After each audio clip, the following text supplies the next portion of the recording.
अस्सलामु अलैकुम वरहमतुल्लाहि वबरकातुहू। दोस्तों, इस लॉकडाउन में मज़दूर लोगों की मौत हो गई, जो इस दुनिया को छोड़ के चले गए अपने जान की खातिर।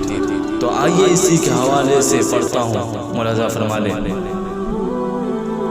कौन कहता है सफ़र में रहो, कौन कहता है कि सफ़र में रहो, कौन कहता है कि सफ़र में रहो। माँ कहती है कि मुझसे करीब रहो, माँ कहती है कि मुझसे करीब रहो, माँ कहती है कि मुझसे करीब रहो।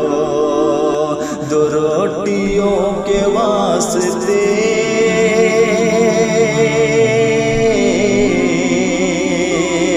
दो रोटियों के वास्ते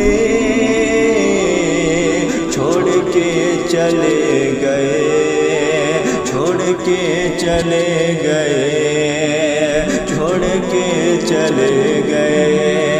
अपने वतन की तरफ न लौट पाए,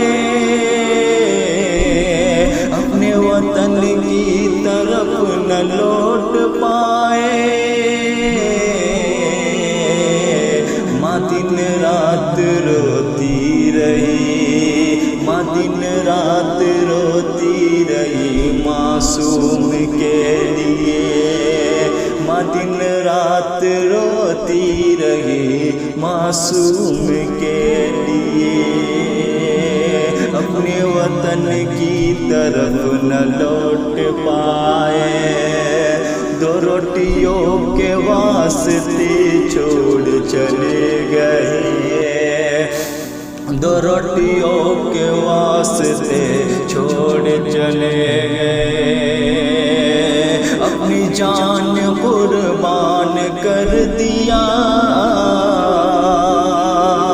अपनी जान कुर्बान कर दिया माँ के लिए, अपनी जान कुर्बान कर दिया माँ के लिए। लौट न पाए अपने वतन के लिए, लौट न पाए अपने वतन के लिए, लौट न पाए अपने वतन के लिए।